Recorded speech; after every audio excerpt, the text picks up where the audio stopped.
While the American president has called for peace between Israel and Iran, both countries are still not on the path to negotiation if the latest developments are anything to go by. Iran's parliament is contemplating a critical decision to suspend cooperation with the United Nations nuclear watchdog, the IAEA. Since Israel first launched an attack on Iran's nuclear and military installations on June 13th, both Israel and the United States have targeted the Natanz, Arak, Fordo and Isfahan nuclear facilities. The International Atomic Energy Agency, or the IAEA, has repeatedly called for de-escalation and warned against strikes on nuclear facilities.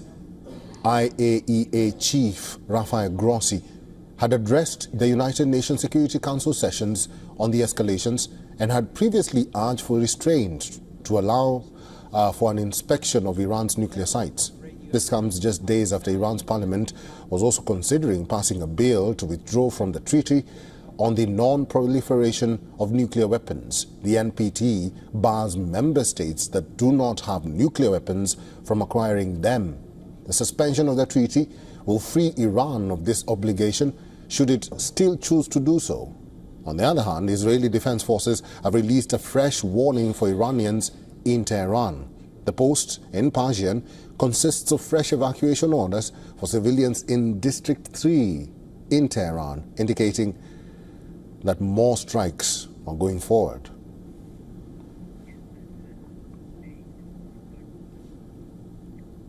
Nader Hashemi is an associate professor of Middle East and Islamic politics at Georgetown University.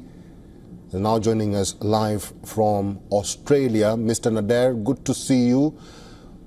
First of all, let's talk about the latest developments or what happened in Qatar.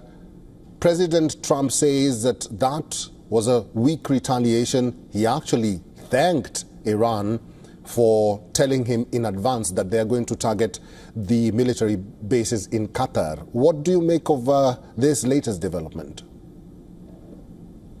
Well, look, I am not a fan of Donald Trump. I think he's largely responsible for this crisis. But what he said in his social media posting, I think, is absolutely accurate.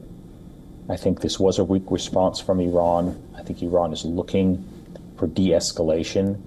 I think the attack by the Iranians on the American military base in Qatar was largely symbolic and performative, meant to send a message that it still has fighting capabilities, but it was fundamentally a weak response. In fact, it does actually repeat a pattern of conflict that we saw between the United States and Iran roughly 5 years ago, when in January 2020, Donald Trump gave the order to assassinate Iran's top general, who was in Baghdad at the time, Qasem Soleimani.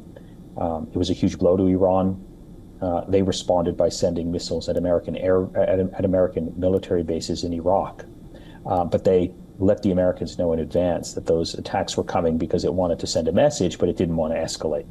And thankfully, Trump wanted to de-escalate as well. So I think we're seeing a very similar pattern of behavior, which does possibly open the door to what's called an off-ramp that could get us out of this crisis, at least in the short term.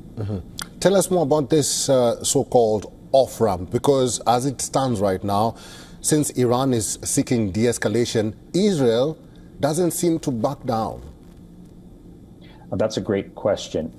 I think the United States and Iran clearly are signaling they want de-escalation. Israel wants escalation. And so they are the one unknown factor here that could prevent de-escalation from taking place, because they have Trump's ear. Ideally, from Netanyahu's perspective, they would like to see the United States join Israel in this bombing campaign of Iran and possibly topple the regime. If they can't topple the regime, they hope to collapse it so it's no longer functioning, and then Iran might break up into many different pieces. So when we talk about de-escalation, I think the Israeli factor here is the unknown factor. Possibly what we could see is perhaps de-escalation between the United States and Iran.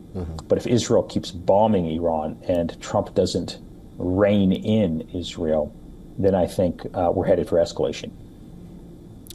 What about this aspect of, I know you've mentioned it, but this aspect of regime change, it has been reverberating across Israel. It has also been reverberating across America. But it's not an easy thing to do, because Iranians are saying that if you change the regime, someone else will come and maybe he or he will be worse than Khamenei.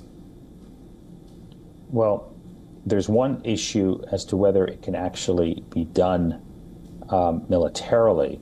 The more important question I think we should talk about is, can it be done, or should it be done ethically, in terms of international law, in terms of norms? So we often sort of, when we have these conversations, we talk about these conflicts as if it's a chess game, and who can have the advantage over the other side. What's interesting here in these debates is that international law, the rules of the international system, the UN Charter, are completely thrown out. And so if the United States and Israel can talk about regime change, well, then why can't other countries like Russia talk about regime change in Ukraine, which they are actually talking about regime change. They would love to see Zelensky toppled. But of course, whenever that happens, then the West goes ballistic and starts invoking international law. And so we clearly see a double standard here. In terms of your other question, can it actually happen? I don't think it can happen, because I think the Islamic Republic, despite being very weak, does have resources it can draw upon to stay in power. I also, want to point out that I'm a big critic of the Islamic Republic of Iran. I think it's a deeply repressive regime. It has a horrific human rights record.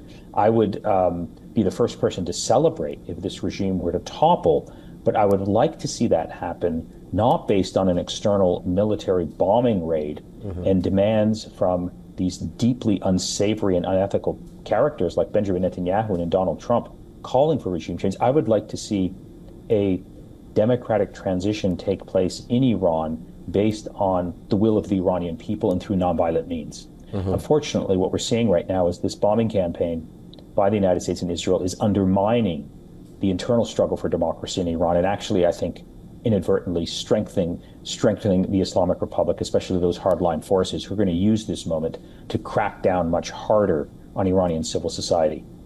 All right, let's see how the coming days pan out. I've been talking to Mr. Nader Hashemi. He's an associate professor of Middle East and Islamic politics at Georgetown University. Mr. Hashemi, thank you very much for making time for us and for talking to WION World is One today. Thank you.